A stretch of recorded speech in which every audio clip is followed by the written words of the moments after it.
بسم الله الرحمن الرحيم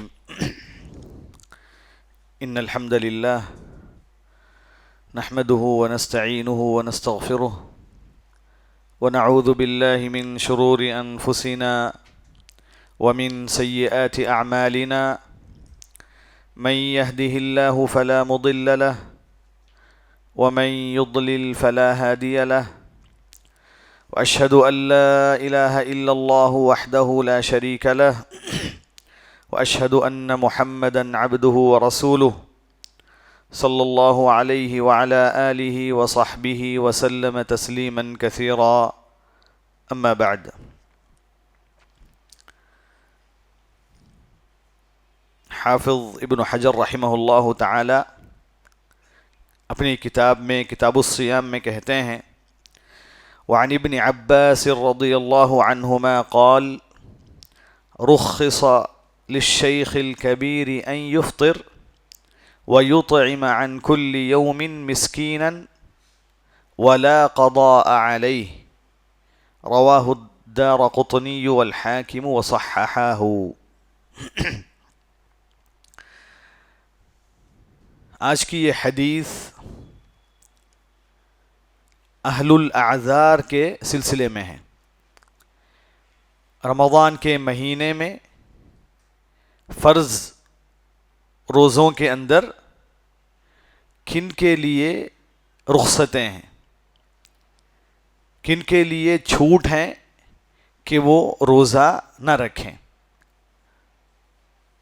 تو یہ اللہ تبارک و تعالیٰ کا فضل و کرم ہے کہ اللہ تبارک و تعالیٰ نے اس امت پر رحم فرمایا اور ان کو بہت ساری رخصتیں اور آسانیاں عطا فرمائیں. تو روزہ یہ رمضان کا مہینہ اللہ تبارک و تعالیٰ کی آسانیوں کا ایک بہت بڑا مظہر ہے کہ اللہ تبارک و تعالیٰ نے روزوں کے اندر بہت ساری آسانیاں رکھی ہیں. تو اسی سلسلے میں یہ حدیث ہے. تو اس حدیث کا معنی کیا ہے؟ عبداللہ ابن عباس رضی اللہ تعالی عنہما کہتے ہیں کہ جو معمر آدمی ہیں، بہت زیادہ عمر رسیدہ آدمی ہے، انسان ہے جس کی عمر بہت زیادہ ہے، الشیخ الکبیر یعنی 80 سال 90 سال، تو ایسے شخص کے لیے روزہ رکھنے میں اس کے لیے مشقت ہو تو اس کے لیے چھوٹ دی گئی ہے. یعنی اب وہ شخص اپنی عمر کی وجہ سے، اتنی لمبی عمر کی وجہ سے اس کے اندر روزہ رکھنے کی طاقت نہیں ہے، اب وہ روزہ نہیں رکھ سکتا ہے. یعنی اگرچہ کہ اس کے اندر خواہش ہو روزہ رکھنے کی، مگر وہ روزہ نہیں رکھ سکتا ہے اپنی عمر کی وجہ سے، اپنی یعنی صحت کی وجہ سے. تو ابن عباس رضی اللہ تعالی عنہما نے کہا کہ ایسے بوڑھوں کے لیے، بوڑھے جن کی عمر بہت زیادہ ہے، چاہے وہ عورتیں ہوں، بوڑھیاں ہوں یا بوڑھے ہوں، مرد ہوں عورتیں ہوں، تو ان کے لیے چھوٹ دی گئی ہے کہ وہ روزہ چھوڑ سکتے ہیں، وہ روزہ نہ رکھیں اگر ان کے لیے مشکل ہے. وَيُطْعِمَ عَنْ كُلِّ يَوْمٍ مِسْكِينًا، مگر ان پر یہ ضروری ہے کہ وہ ہر دن کے بدلے ایک مسکین کو کھانا کھلائیں. یہ روزے کا بدل ہے، یہ روزے کا بدل ہے. اصل تو روزہ ہے، اصل ان پر بھی روزہ فرض ہے، ہر ایک پر روزہ فرض ہے، مگر اب ان کے نہ رکھے جانے کی وجہ سے، استطاعت نہ ہونے کی وجہ سے ان پر فدیہ ضروری ہے. ہر دن ایک مسکین کو کھانا کھلانا ہوگا. وَلَا قَضَاءَ عَلَيْهِ، اور ان پر قضا نہیں ہے. یعنی اب ایسا نہیں کہ اب رمضان کے بعد ان کو روزہ رکھنا ہوگا، ایسا بھی نہیں ہو سکتا، کیونکہ ان کی عمر کی وجہ سے وہ فرض ہی رکھ نہیں سکتے ہیں، رمضان ہی میں روزہ نہیں رکھ سکتے ہیں، تو وہ قضا کیسے کریں گے؟ تو ان سے قضا کیسے ہوگی؟ بعد میں کیسے وہ روزہ رکھ سکتے ہیں؟ تو اس لیے ایسے لوگوں کو چھوٹ دی گئی، ان کو اجازت دی گئی. تو یہ حدیث صحیح ہے. تو اس حدیث کے اندر کیا ہے؟ الشیخ الکبیر.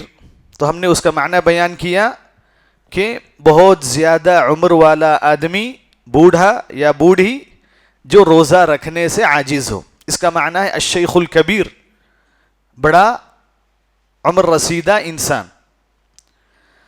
اور اس حدیث کے اندر یہ ہے رخص، کہ چھوٹ دی گئی ہے. تو رخصت کسے کہتے ہیں؟ رخصت آسانی، کسی بھی مسئلے میں معاملے میں آسانی کو کیا کہا جاتا ہے؟ رخصت. جیسے اللہ تبارک و تعالی نے مسافر کو سفر میں نماز قصر کرنے کی چھوٹ دی ہے یا نماز جمع کرنے کی چھوٹ دی ہے، تو یہ اللہ تبارک و تعالیٰ کی طرف سے رخصت ہے اور چھوٹ ہے.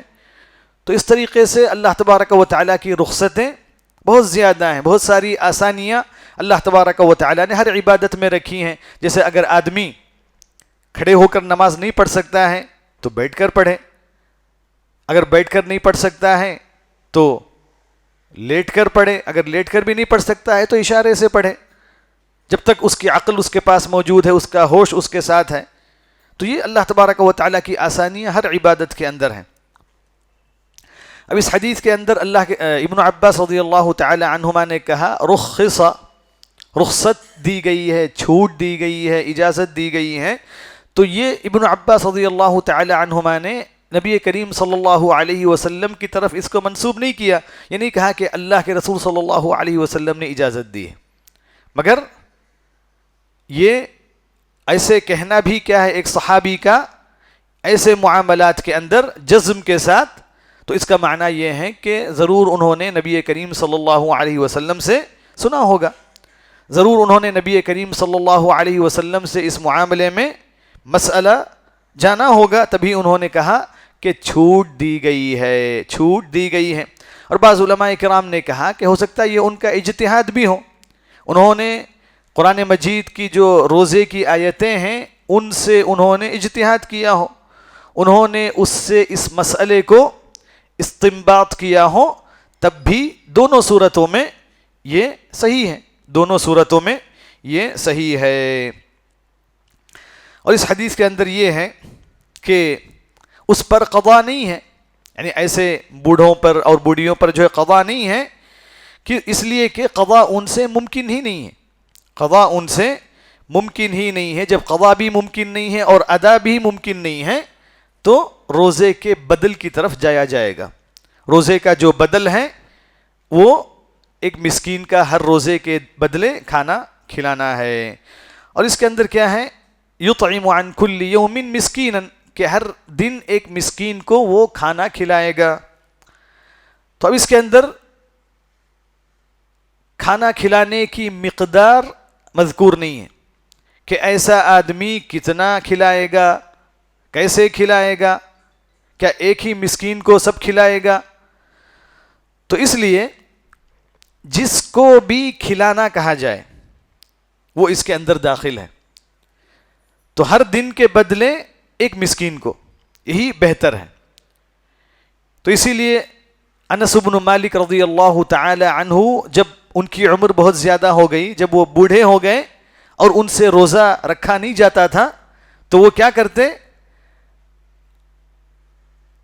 30 مسکینوں کو بلا کر کے دوپہر کا یا رات کا کھانا کھلا دیتے. رمضان کے بعد 30 مسکینوں کو بلاتے اور گھر میں یا پکوا کر جو ہے ان کے لیے کھانا، یعنی پورا کھانا دوپہر کا یا رات کا جسے وہ مکمل جو ہے کھا سکے، اس طریقے سے انس بن مالک رضی اللہ تعالی عنہ ان کو کھلا دیتے. یا اس سلسلے میں اناج دینا بھی جائز ہے، یعنی آپ گیہوں دیں یا چاول دیں، جو استعمال کی چیزیں ہیں جو کھائی جاتی ہیں، یہ بھی ان کو دینا جائز ہے. کیونکہ اللہ تبارک و تعالی نے قرآن مجید میں طعام کہا، ان کا کھانا، مگر اس میں پیسہ دینا صحیح نہیں ہے. یعنی ایک مسکین کا جو کھانا ہے، مثلا کوئی جو ہے 150 روپے 200 روپے جو ہے دے دے مسکین کو، یہ صحیح نہیں ہے. بلکہ اللہ تبارک و تعالی نے کہا وَعَلَى الَّذِينَ يُطِيقُونَهُ فِدْيَةٌ طَعَامُ مسکین، کہ جو اس کی طاقت نہ رکھیں روزہ رکھنے کی، تو ان پر ایک مسکین کا کھانا ہے فدیے کے طور پر. تو یہ ان کا فدیہ ہے. تو اس کو یا تو آپ کھلائیں یا آپ اناج کی شکل میں ان کے حوالے کر دیں تو ان کو پیسہ دینا یہ صحیح نہیں ہے. اور پھر اس کی مقدار بھی مذکور نہیں ہے. تو اس کی مقدار کیا ہے؟ نصف صاع اس کی مقدار ہے. نصف صاع یعنی ایک صاع کی مقدار کتنی ہے؟ تقریباً 3 کلو. ایک صاع تقریباً 3 کلو ہے جس کو ہم زکوٰۃ الفطر میں نکالتے ہیں. زکوٰۃ الفطر میں اناج کھانا اس قسم کی چیزیں ایک مسلمان روزے دار آخر میں نکالتا ہے. 3 کلو جو ہے تقریباً جو ہے دیتا ہے. تو یہ اس کا آدھا.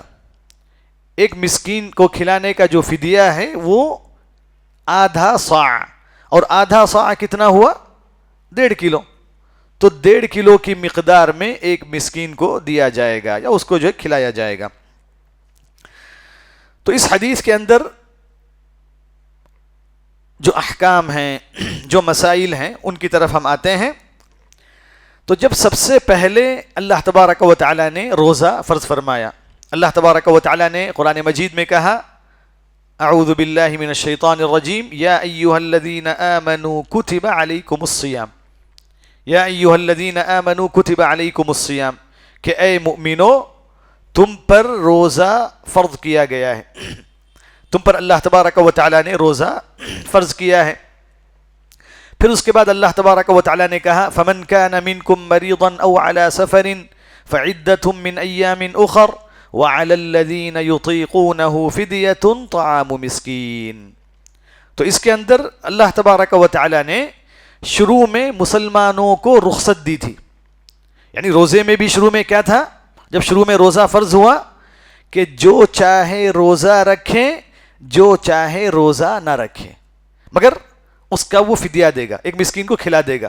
شروع ابتدا میں جب روزہ فرض ہوا ابتدا اسلام میں تو اللہ تبارک و تعالی نے چھوٹ دی، کیونکہ ابھی یہ روزے فرض ہو رہے تھے. تو اللہ تبارک و تعالی کی حکمت یہ تھی کہ مسلمانوں کو سب سے پہلے روزے کا عادی بنایا جائے. تو اس لیے اللہ تبارک و تعالی نے چھوٹ دی کہ جو روزہ رکھنا چاہے روزہ رکھے اور جو روزہ نہ رکھنا چاہے وہ کیا کرے؟ فدیہ دے دے. تو یہ اختیار اور یہ چھوٹ اللہ تبارک و تعالی نے شروع میں دی. وعلی الذین یطیقونہ فدیۃ طعام مسکین. پھر اس کے بعد اللہ تبارک و تعالی نے دوسری آیت نازل فرمائی جس میں اللہ تبارک و تعالی نے کہا شہر رمضان الذی انزل فیہ القرآن ھدی للناس وبینات من الھدی والفرقان فمن شہد منکم الشہر فلیصم. اس کے بعد اللہ تبارک و تعالی نے اس رخصت کو، اس چھوٹ کو ختم کر دیا اور اس کو منسوخ کر دیا اور ہر ایک کو روزہ رکھنے کا حکم دیا. تو اب ہر ایک کو روزہ رکھنا چاہیے. فمن شہد منکم الشہر فلیصم، سوائے 2 لوگوں کے. ومن کان مریضا او علی سفر فعدۃ من ایام اخر. ہر ایک کو روزہ رکھنا چاہیے جس کو بھی یہ مہینہ ملے، جو بھی اس مہینے میں زندہ رہے، صحت اس کے پاس موجود رہے اور وہ مقیم رہے، یعنی مسافر نہ ہو، سفر میں نہ ہو. ایسے ہر آدمی کے لیے روزہ رکھنا اللہ تبارک و تعالی نے فرض اور ضروری قرار دے دیا. تو وہ پرانی چیز کیا ہو گئی؟ منسوخ ہو گئی. مگر ابن عباس رضی اللہ تعالی عنہما نے کہا کہ یہ جو حکم ہے فدیے کا وہ سب کے لیے ختم ہو گیا مگر ان دونوں کے لیے باقی ہے. کن کے لیے؟ جو عمر رسیدہ لوگ ہیں، چاہے وہ مرد ہو چاہے وہ عورتیں ہوں، چاہے وہ بوڑھے ہوں یا بوڑھیاں ہوں، اپنی عمر کی زیادہ ہونے کی وجہ سے روزہ رکھنے کے لیے عاجز ہوں، تو ان کے لیے وہ چیز باقی ہے. یعنی اب عام مسلمان کے لیے یہ نہیں ہے کہ وہ روزہ رکھنا چاہے روزہ رکھے یا روزہ نہیں رکھنا چاہے فدیہ دے دے. اب یہ نہیں ہے. اب یہ حکم کس کے لیے ہے؟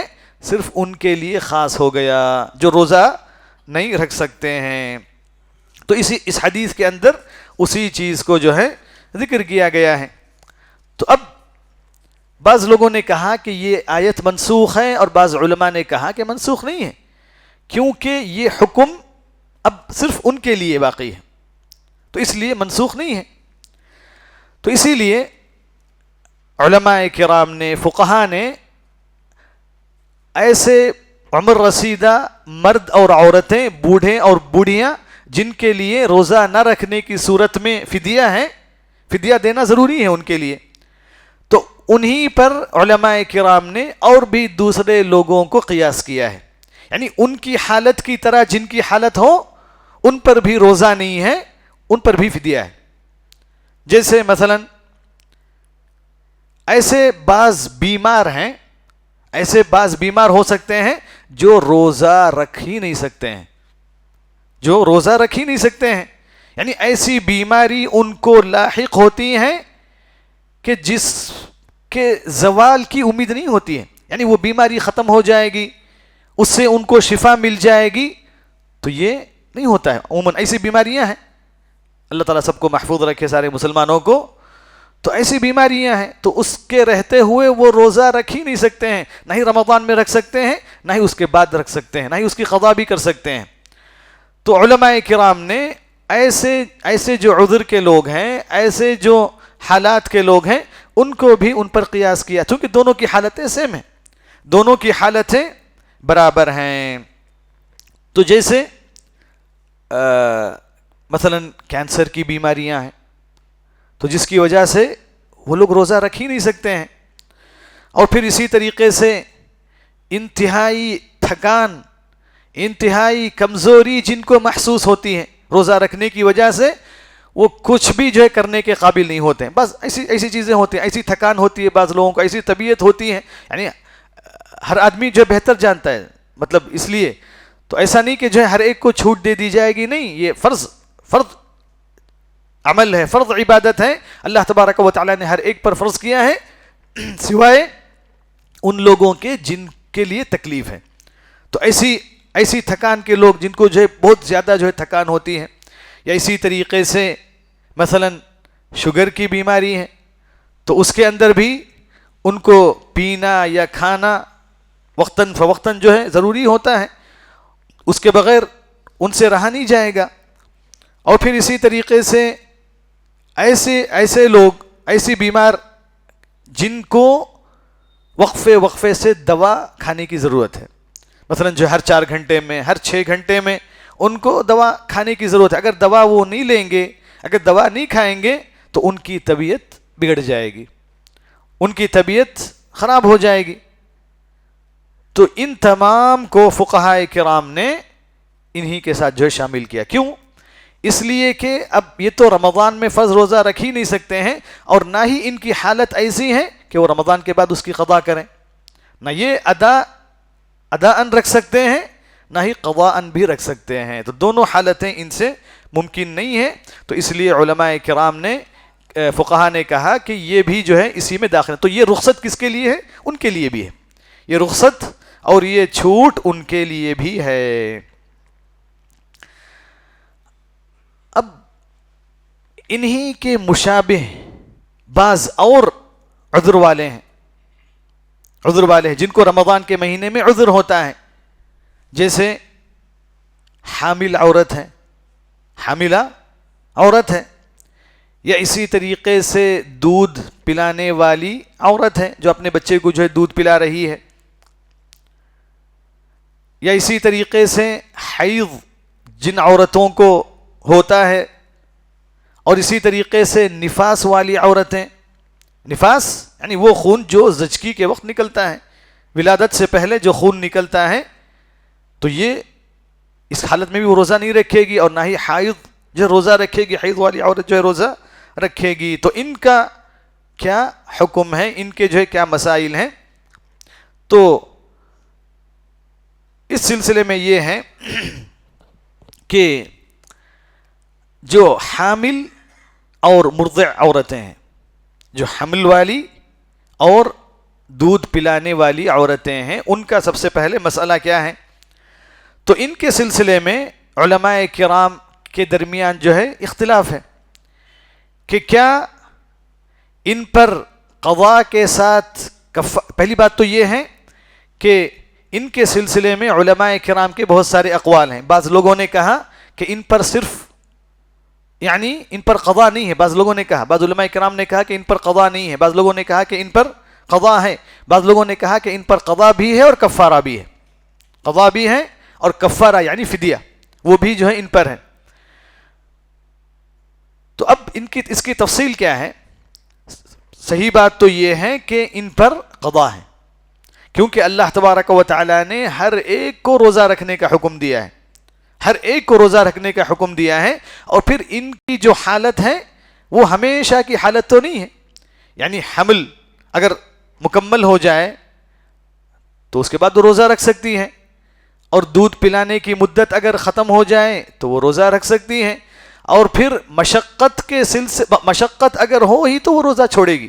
یعنی ان کو جو رخصتیں دی گئی ہیں، جو چھوٹ دی گئی ہیں، ان پر روزہ رکھنے میں مشقت حاصل ہونے کی صورت میں، اگر مشقت نہیں ہے، اگر پریشانی نہیں ہے، تکلیف نہیں ہے، ایک عورت روزہ رکھ سکتی ہے اس حالت میں بھی، تو اس کو روزہ رکھنا چاہیے، اس کو روزہ رکھنا چاہیے. ایسا نہیں کہ جو ہے تھوڑا ہو تو چلو روزہ جو ہے چھوڑ دیے، موقع ہے، ایسی بات نہیں ہے، بلکہ ہر ایک کو جو روزہ رکھنا چاہیے.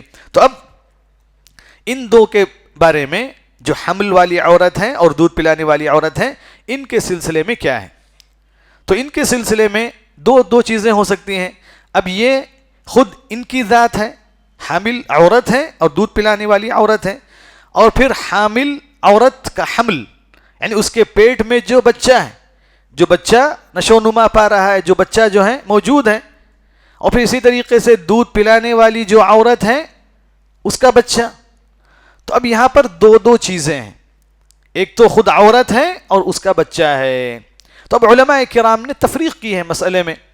یعنی ہو سکتا عورت کو اپنے اوپر خوف ہو کہ اگر وہ روزہ رکھے گی تو اس کو کمزوری ہوگی، یا تو ایسا ہو سکتا ہے، یا ایسا ہو سکتا ہے کہ اس کا کوئی مسئلہ نہیں ہے، وہ روزہ رکھ سکتی ہے، مگر ڈر کس کا ہے؟ بچے کا ہے. یعنی بچے پر خوف ہے کہ اگر وہ روزہ رکھے گی تو ہو سکتا ہے بچے کو غذا نہ ملے، بچے کو جو ہے صحیح سے جو ہے بچے کو جو مثلا جو حمل میں تکلیف ہو، بچے کو غذا نہ مل سکے، یا اسی طریقے سے دودھ پلانے کی حالت میں اس کے بچے کو جو ہے صحیح دودھ نہ مل سکے. تو یہ دونوں ہو سکتی ہیں، یا دونوں بھی مل کر ہو سکتا ہے، انفرادی طور پر بھی الگ الگ، اور ہو سکتا دونوں پر بھی جو ہے ایک ساتھ اس پر جو ہے خوف ہو. تو اب اس مسئلے میں کیا ہے؟ اب ان عورتوں کا حکم کیا ہے؟ تو اس میں امام شافعی اور امام احمد رحمہ اللہ تعالی کے نزدیک کیا ہے کہ ان پر قضا بھی ہے اور ان پر کفارہ بھی ہے. یعنی اگر یہ روزہ چھوڑتی ہیں رمضان کے مہینے میں تو یہ رمضان کے مہینے کے بعد قضا بھی کریں گی اور فدیہ بھی دیں گی. یہ کب؟ جب ان کو صرف اپنے بچے پر خوف ہو، یعنی اپنے نفس پر نہیں، اپنے نفس پر صرف اگر خوف ہے، پریشانی ہے، اپنی کوئی پریشانی، اپنی وجہ سے اگر روزہ چھوڑ رہی ہیں تو صرف قضا ہے. نہیں، بچے کی وجہ سے صرف چھوڑ رہی ہیں تو قضا کے ساتھ فدیہ بھی دینا ہے، کفارہ بھی دینا ہے. تو ان علماء کرام نے کیا کیا؟ ان دونوں کو اس حالت سے انہوں نے جوڑا، اس بوڑھوں اور بوڑھیوں کے ساتھ جو ہیں جن کو استطاعت نہیں ہے ان کے ساتھ انہوں نے جوڑا. تو یہ بعض صحابہ کرام کا بھی جو ہے مذہب تھا. بعض صحابہ کرام جیسے خود عبداللہ ابن عباس رضی اللہ تعالی عنہما، اور پھر اسی طریقے سے عبداللہ ابن عمر اور دیگر بعض صحابہ کرام، تو وہ اس کو فدیے کا بھی حکم دیتے تھے. اور امام ابو حنیفہ رحمہ اللہ تعالی اور پھر اسی طریقے سے امام مالک، تو ان کے نزدیک یہ ہے کہ صرف ان پر قضا ہے، ان پر قضا ہے، ان پر اطعام نہیں ہے، فدیہ نہیں ہے، کفارہ نہیں ہے. تو انہوں نے گویا ان کو ان کے ساتھ نہیں جوڑا، انہوں نے جو ان کے ساتھ نہیں جوڑا. مگر انشاءاللہ صحیح یہی ہے کہ اگر عورت کو صرف اپنے اوپر اگر خوف ہو تو قضا ہے، صرف اپنے اوپر. اگر صرف اپنے بچے کے اوپر خوف ہے کہ روزہ رکھنے سے اس کو تکلیف ہوگی تو روزہ چھوڑ دے گی، پھر قضا کے ساتھ کفارہ بھی ادا کرے گی، پھر قضا کے ساتھ کفارہ بھی ادا کرے گی. یعنی جتنے روزے وہ چھوڑ رہی ہیں اس کے بدلے، ہر دن کے بدلے ایک مسکین کو وہ کھانا کھلائے گی۔ تو اب ان تمام کا خلاصہ کیا ہے؟ تو رمضان کے مہینے میں جتنے بھی عذر والے لوگ ہیں، جن کو بھی عذر ہیں، تو ان کی 4 قسمیں ہیں، ان کی 4 قسمیں ہیں۔ یعنی رمضان کے مہینے میں جن پر روزہ رکھنا فرض نہیں ہے، یعنی اس معنی میں کہ ان کے لیے رخصتیں ہیں، ان کے لیے چھوٹ ہے، ان کے لیے رخصت ہے۔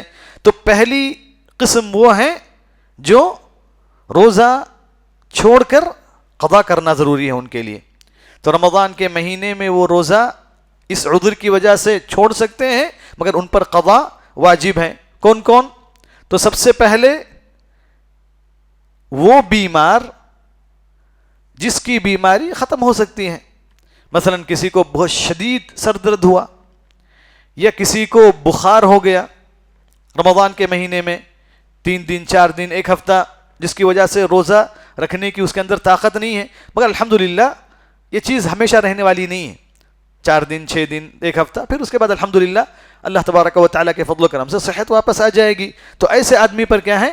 یہ روزہ اس حالت میں روزہ چھوڑ سکتا ہے، مگر قضا ضروری ہے، یہ پہلا۔ دوسرا، مسافر حالت سفر میں وہ روزہ چھوڑ سکتا ہے، مگر بعد میں قضا کرنا ہے۔ اللہ تبارک و تعالیٰ نے فرمایا وَمَنْ كَانَ مَرِيضًا أَوْ عَلَى سَفَرٍ فَعِدَّةٌ مِّنْ أَيَّامٍ أُخَرَ۔ تیسرا، وہ شخص جس کو روزے کی حالت میں کسی مثلا معصوم جان کو بچانے کی ضرورت ہے، کسی کو مثلا جو خون کی ضرورت پڑی، روزے کی حالت میں بہت زیادہ خون کسی کو دینے کی ضرورت ہے، تو ایسی حالت میں کیا ہے؟ اب اس کو بچانے کے لیے یہ آدمی روزہ چھوڑ سکتا ہے، یہ آدمی روزہ توڑ سکتا ہے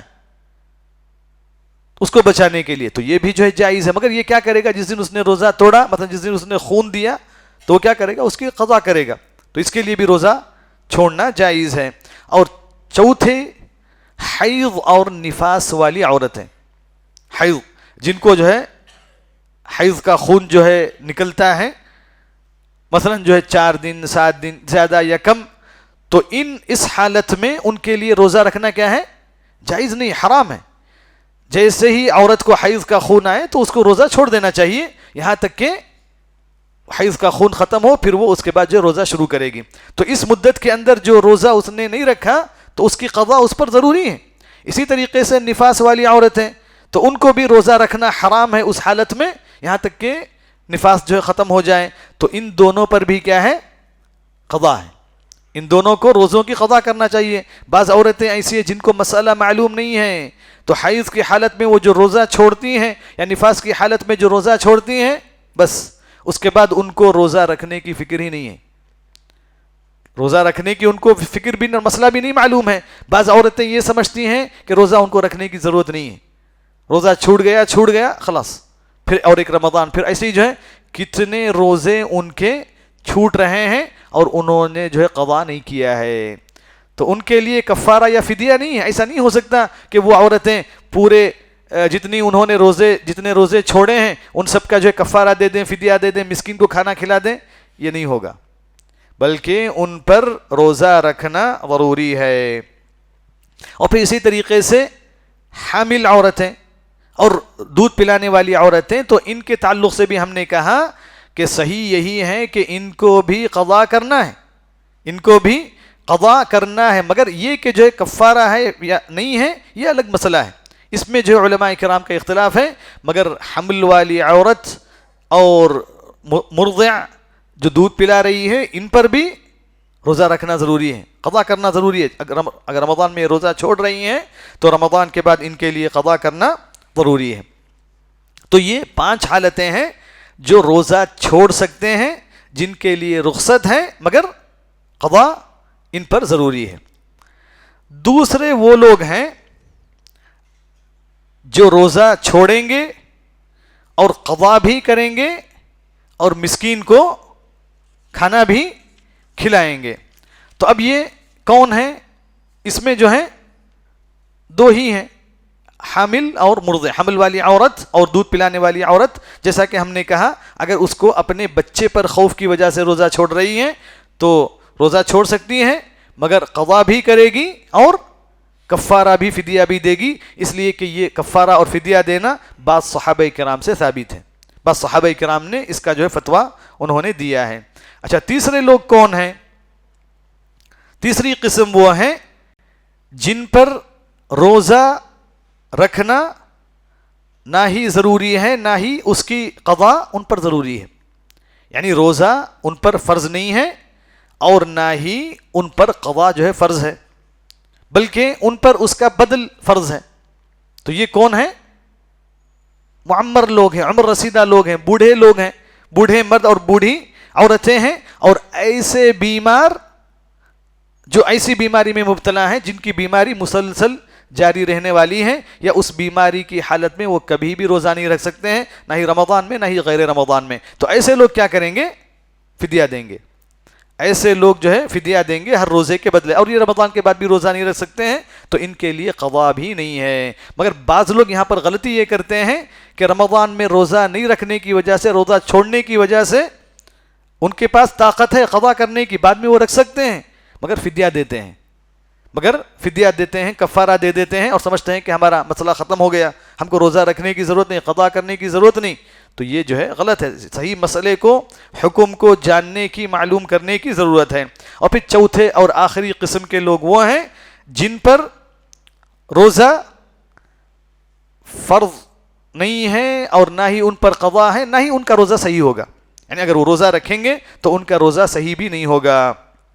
تو علماء کرام نے کہا کہ ان میں سب سے پہلے، یعنی مثلا کافر ہے، ایک کافر یا غیر مسلم اگر وہ روزہ رکھے، بعض لوگ رکھتے ہیں روزہ اس کے فوائد کو سمجھ کر، کیونکہ روزے میں بہت سارے فوائد ہیں، صحت میں، جسم میں بہت سارے فائدے حاصل ہوتے ہیں، اس کی وجہ سے بعض غیر مسلم بھی روزہ رکھنے والے ہیں۔ بعض غیر مسلم روزہ رکھ سکتے ہیں، تو ان پر تو روزہ پہلی بات ضروری نہیں ہے، چونکہ روزہ فرض ہوگا کب؟ جب وہ اسلام میں داخل ہوں گے، جب وہ مسلمان ہوں گے اور شہادتین کا اقرار کریں گے، شہادت دیں گے، تو اب ان پر روزہ واجب بھی نہیں ہے اور نہ ہی ان کا روزہ صحیح ہے۔ اور پھر اسی طریقے سے ایک کافر اگر مسلمان ہو جائیں تو اس سے یہ نہیں کہا جائے گا کہ تم کو گزشتہ سارے روزوں کی قضا کرنا ہے، یعنی اتنے سال تم نے جو روزہ نہیں رکھے، مثلا جو کوئی آدمی 25 سال میں اسلام قبول کرتا ہے یا 30 سال میں اسلام قبول کرتا ہے، تو اس سے یہ نہیں کہا جائے گا کہ تم نے جو 15 سال یا جو ہے 10 سال روزے چھوڑے ہیں ان کا روزہ رکھو۔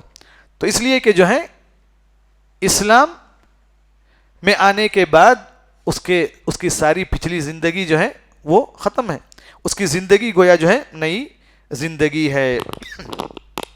اور پھر دوسرے وہ لوگ جن پر روزہ فرض نہیں ہے، واجب نہیں ہے، اور نہ ہی ان سے صحیح ہوگا، چھوٹے بچے، یعنی اس کا ثواب ان کو ملے گا، یعنی ان کے والدین کو ملے گا۔ اگر جو ہے مثلا 8 سال کے بچے، 9 سال کے بچے، 10 سال کے بچے، بچیاں اگر روزہ رکھتی ہیں تو روزہ ان کو رکھوانا چاہیے، ان کو روزہ رکھنے کی عادت ڈالنا چاہیے، اس کی پریکٹس ان کو کروانا چاہیے، مگر یہ نہیں کہ جو ان پر فرض ہے، ایسا نہیں کہ روزہ ان پر فرض ہے، بلکہ یہ ان کو ایک عادت ہے اور اس کا ثواب ان کو بھی ملے گا اور ان کے والدین کو بھی ملے گا، اور ان کے والدین کو بھی جو ہے ملے گا۔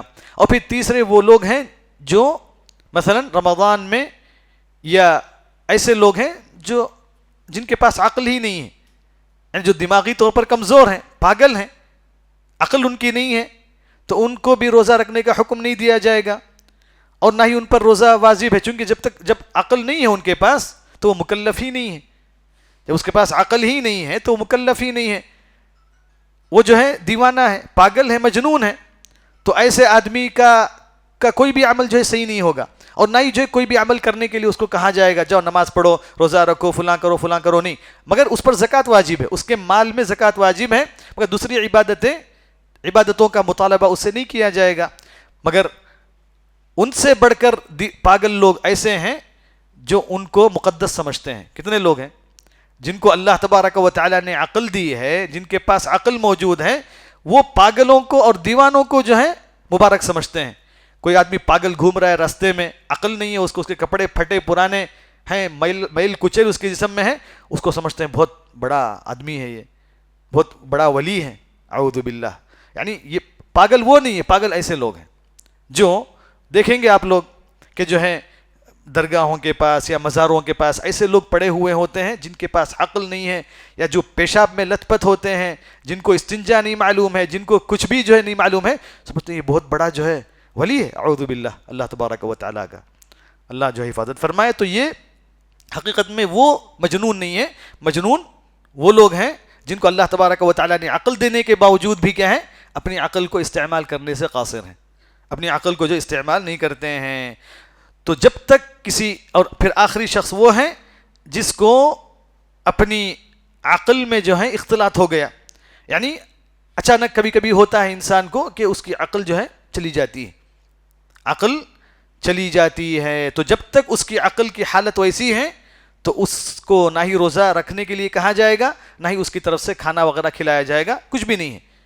ایسے لوگوں کے لیے کچھ بھی نہیں ہے. تو یہ جو ہے اس کے جو ہے احکام ہیں، اس کے جو ہے احکام ہیں. تو یہ رخصت کس کے لیے ہے، کس کے لیے نہیں ہے، کس پر قضا ہے، کس پر قضا نہیں ہے، یہ سارے مسائل بہت اہم ہیں. یہ فرض روزے کا جو ہے مسئلہ ہے، اس لیے ہر مسلمان کو، ہر روزے دار کو ان مسائل کا علم ہونا ضروری ہے، ان مسائل کا جاننا ضروری ہے. اور جن کو نہیں معلوم ہے تو ان کو چاہیے کہ وہ اہل علم سے پوچھیں، اہل علم سے مسائل کو معلوم کریں.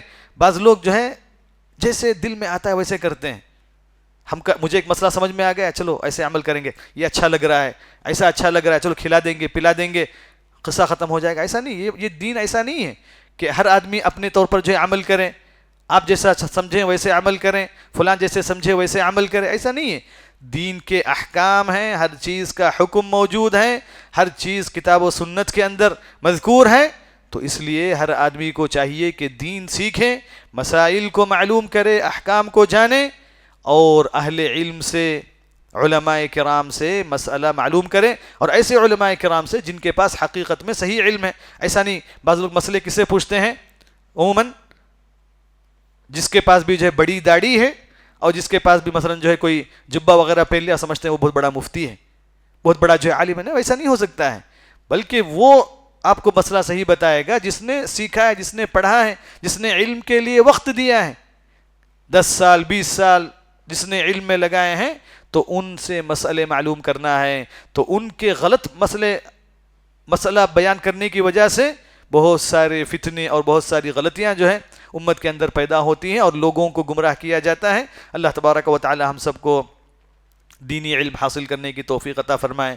اللہ تبارک و تعالی ہم سب کو دین کی فقہ عطا فرمائے. اللہ تبارک و تعالی عمل صالح کی توفیق دے. اللہ تبارک و تعالی ہم تمام کو کی مغفرت فرمائے، ہم تمام پر اپنی رحمتیں نازل فرمائے.